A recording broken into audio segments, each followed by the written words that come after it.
Hey guys, today I decided that I was going to shoot a video of a property tour. It's been almost a year since we bought our place off the county road here in central Missouri, and we're halfway between Springfield and St. Louis. We used to live on Table Rock Lake, if you haven't seen any of the other videos, and we were looking for number one, downsizing, but also number two, having a home base that wasn't going to cost us an arm and a leg.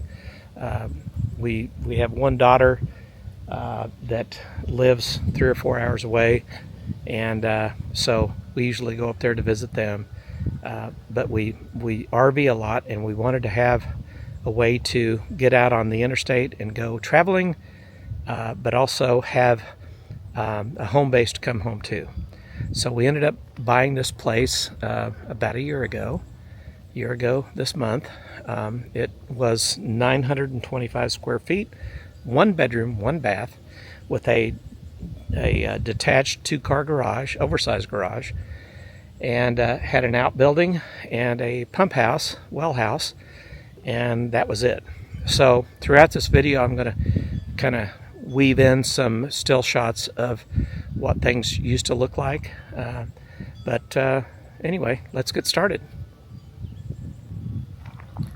Okay, so coming in from the east, you can see the house down there behind my pickup. And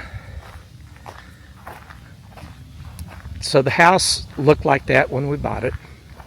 It had that hardy board siding on it and a metal roof. Originally, when it was built in 2016, they used wood siding and stained it, and it had a composite roof. And so the guy that we bought it from did some upgrades to it. I guess he wanted to make it fairly maintenance free, which he did. We got a mini split system on it. It's perfect for us. We don't entertain guests very often, but when we do, we usually do it outdoors. That's why we're investing quite a bit of time and money on outdoor space, which I'll show you later. But anyway, the garage, which you can see in this shot that I'm going to show you right now, didn't have any windows, and it was just stained like the house was. But keep in mind that the house wasn't always here. The garage is older than the house is.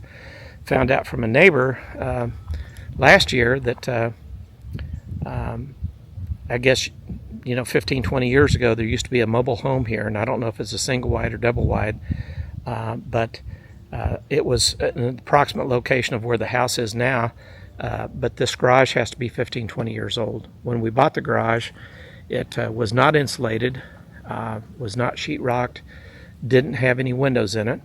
So as you can see on this right hand or the left hand side, we put 2 windows in. We got 1 window on the other side, and we had it foam insulated, and hired a guy to come out and do sheetrock, and he tape embedded it, and then I painted it, and then I trimmed it out myself.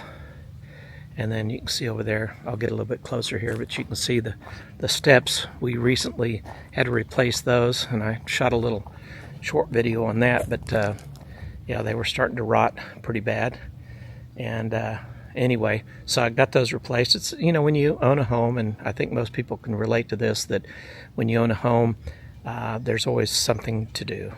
But this is all sitting on a 2-acre spot. The RV port is new, earlier this year. I think they did it in January, February. That was a long, drawn-out process. We'd hired Allen's carports out of Texas, and then found out later that they don't actually do the work up here. They farm it out to a subcontractor. And then we found out after that, which was Carolina Carports, they farmed it out to another subcontractor in Sedalia, Missouri, I think, and it was a crew of 3 guys that came out here. One spoke English real well, the other 2 spoke Spanish, and but he was such a good communicator. I guess he's like the crew chief. He was able to walk us through the process, and so it all worked out great. We're really happy with this. We hired a local concrete guy, Steve's Concrete. I think he's out of Cuba, Missouri. And he came in and poured the concrete slab to their specs, because they require like a 5 or 6 inch overhang all the way around that's tapered away from the structure. And he also brought in a Bobcat skid steer, and he brought in gravel and put in a driveway leading up to this. As you can see, we put it pretty close to the garage. We did that on purpose because we, number one, wanted it to have some protection from the west sun. And by doing that, we didn't have to use near as much siding, and we wanted it close so that we could plug it in until we got our own 50 amp service set up out here, which that's in the process too. But I use a 30 amp plug with the dog bone, and it also gets me really close with the air compressor that I have in the garage to be able to air up the tires and check the pressure before we go on long trips. But real happy with the outcome of the RV port. It protects it from the sun and the rain and snow and ice and all that stuff. So it's really nice, keeps it from fading and all that. But it turned out real well. We planted some rhododendrons on the side here, which are probably twice the size they were a month ago. So that's coming along good. And then over here, we have the shed that was on the property. And this shed, I think, was here before the guy we bought it from bought this place. And it's not insulated or anything. It's got electricity, but it's not insulated. And I store all of the garden stuff in there, the lawnmowers, weed eater, chainsaw, all the gardening tools, things like that. Ladders, we put the ladders out here so they're not in the garage. And maybe someday we'll insulate it, but right now we're not worried about it. Back over to the garage, one of the other things we did after we had it insulated and sheetrocked was I put this thermostatically controlled louvered exhaust fan on the back side.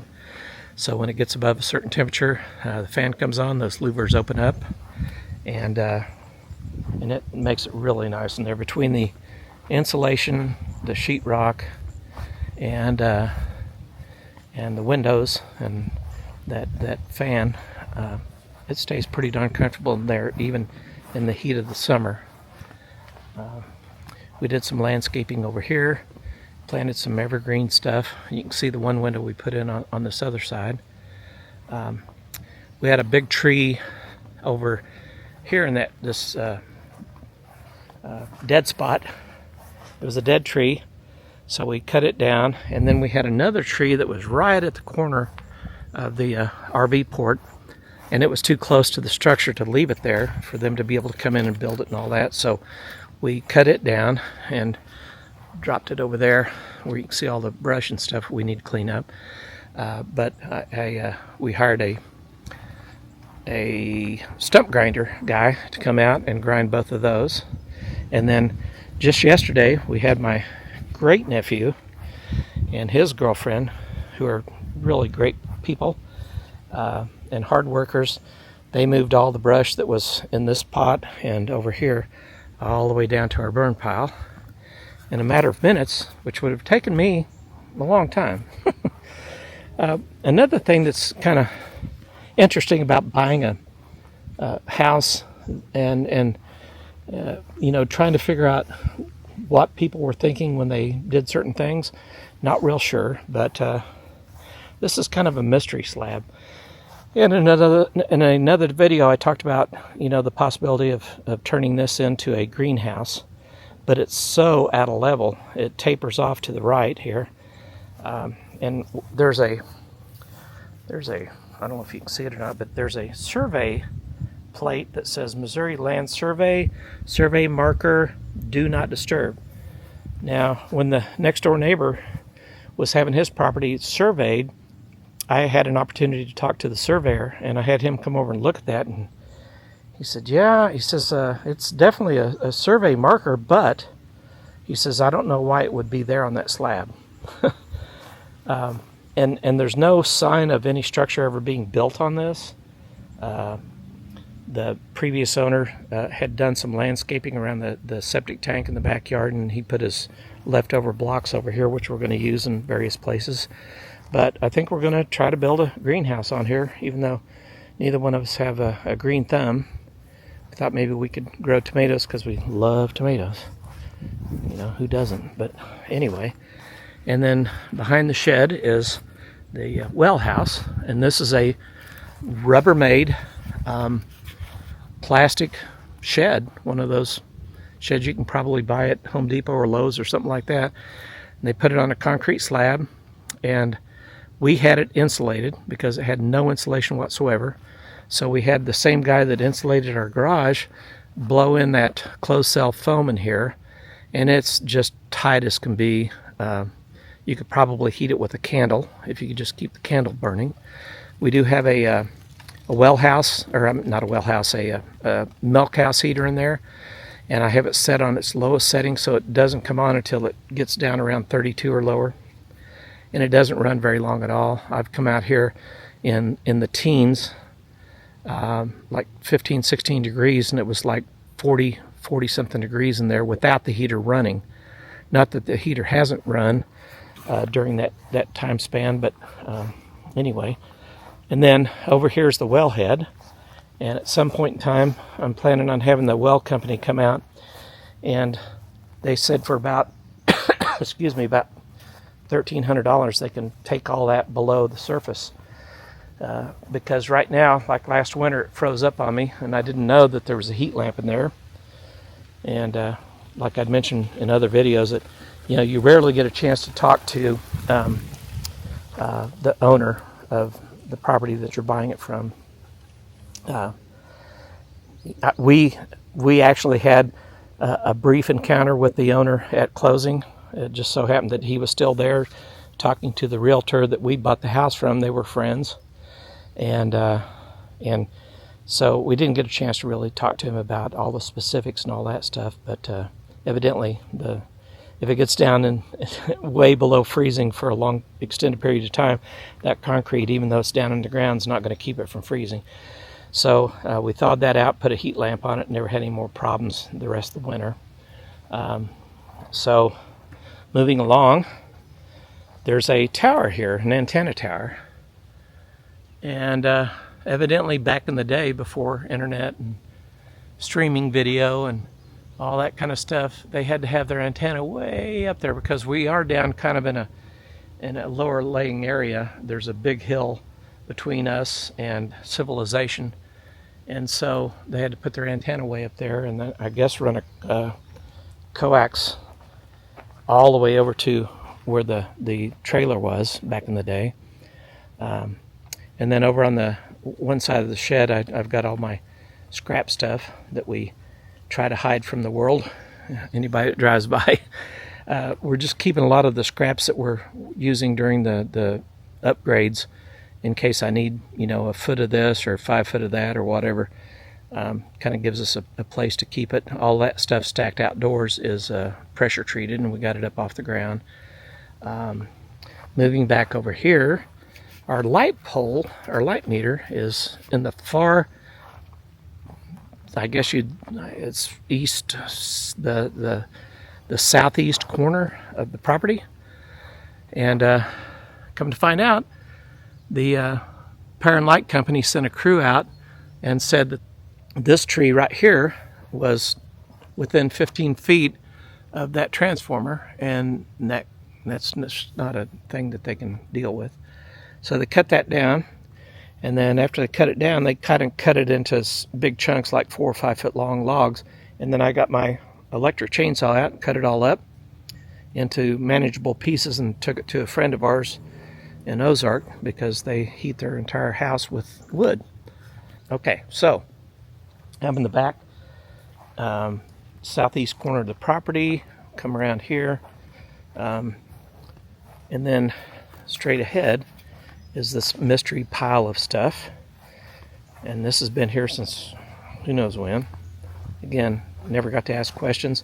The previous owner probably didn't even know what the story was behind this, but it looks like they built a frame. It's got concrete blocks about every 4 feet. There's one in the corner there that you can see. And then this wood's piled on top of it, and then it's all grown up around it. So I want to get all of this stuff out of here so I can mow and plant grass seed and all that. So not real sure what the story is behind there. Probably we'll never know. But, you know, if it wasn't for me introducing myself to a neighbor lady that walks every morning past our house,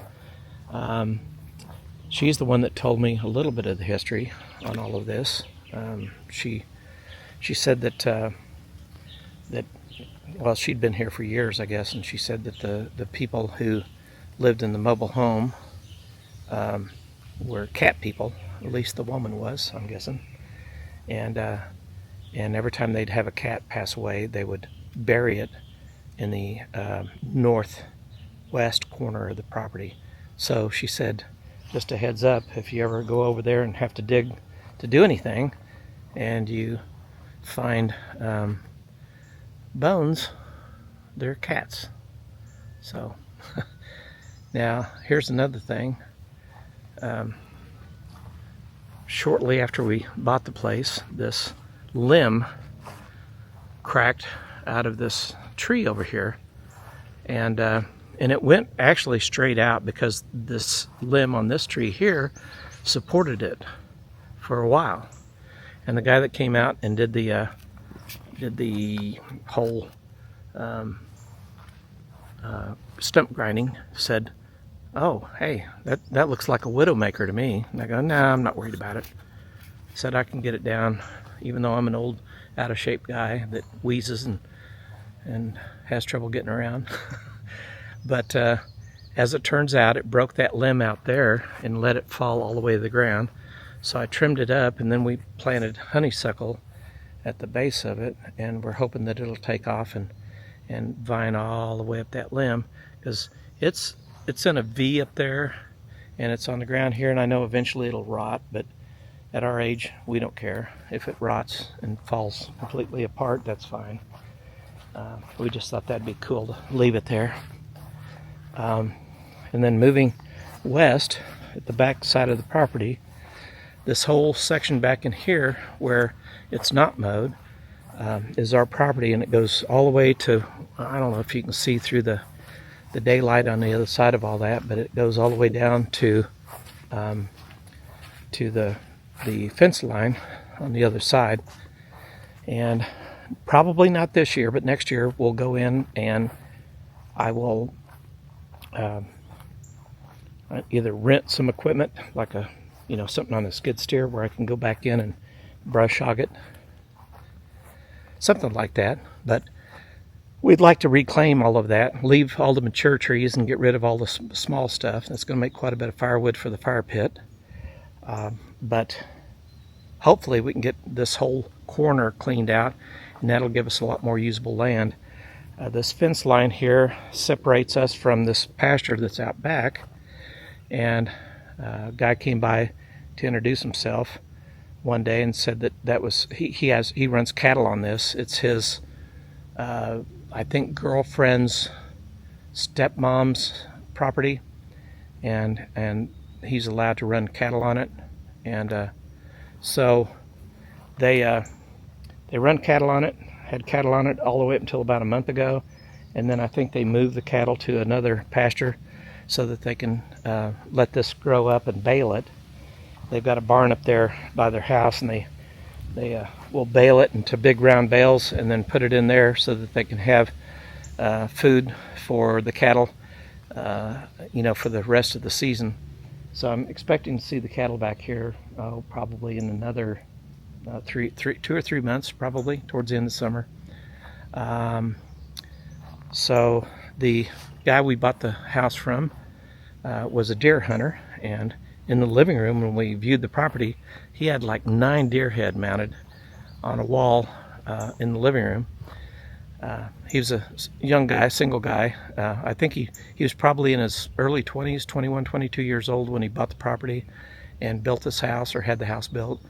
And then he's probably 32, 33 by now. But I'll turn this around for you. He had a Target here. I guess he's using tires, old tires for backstop, so I'm going to have to figure out a best way to dispose of those. If anybody has any ideas, drop a comment. And then we have a burn pile here that is a constant state of revolving from almost burnt to not burnt at all. But you can see the back of the house here. The part sticking out where the ladder is propped up against, that was the structure that he built when he had the house built. And I'm not real sure about his intentions, if he's ever planning on covering it. I think he just wanted kind of like a what they call a California deck. It had treated 2x8s, I think, and it was all open. So sun, rain, all of that stuff hit you on the deck. It was wide open. So a structure without cover didn't make sense to us. So starting probably about 2 months ago, we decided to build a brow out the back side, and then a brow out the front side, and then that middle part, we ended up putting structure over that would give it some incline, so that we did all the math and everything, found out that the average snowfall in this part of the country, and ice and rain and all that kind of stuff, this structure would support that. It's not the ideal pitch at all. It's not much of a pitch at all, but it is enough. And we use standing seam, which gives it a little bit more. Plus, it's got the structure underneath, which we ran purlins on 2-foot centers across the existing structure, and then purlins running on 16-inch centers across the top of that, and then put sheathing over the top of that. And then we put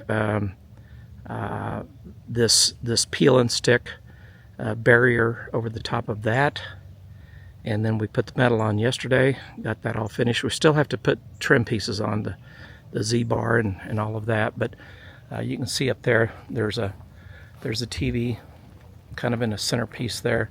I'm going to put a countertop across there with a Komodo grill and the pizza oven and a sink, and we're going to have a bar, and inside the bar we're going to have a 36-inch Blackstone drop-in grill there. We got a fire pit out here in the back. My wife put this fence together for the dogs. We have small dogs. We were going to do a $7,000 chain link fence, and then realized that would be silly because the dogs wouldn't be able to jump that. They can't jump this. So she bought these panels on Amazon, and she installed it within, I don't know, an hour or so, and it's worked out great. She put some stuff around the base so that the weeds wouldn't grow up around it, and I bring the lawnmower in. There's a gate over there on the other side of that little doggy bed thing. I call it a doggy trampoline, but they the two dogs that we have can come out and play, go to the bathroom. I can open up the gate over there and bring in my 54-inch John Deere riding mower and then mow it. Wife weed eats, and it all turns out pretty good. So that's kind of it right now.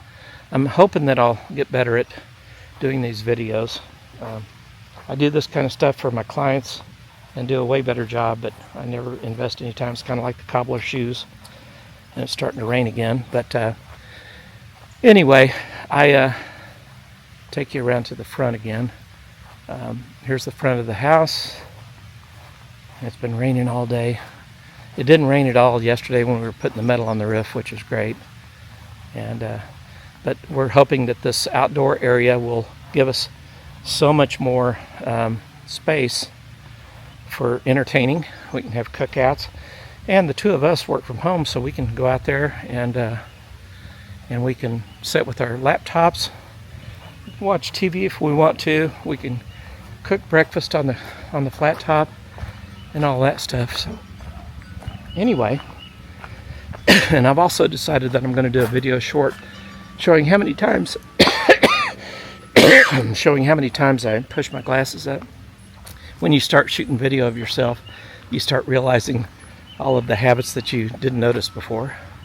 But anyway, y'all have a good day. Talk to you later.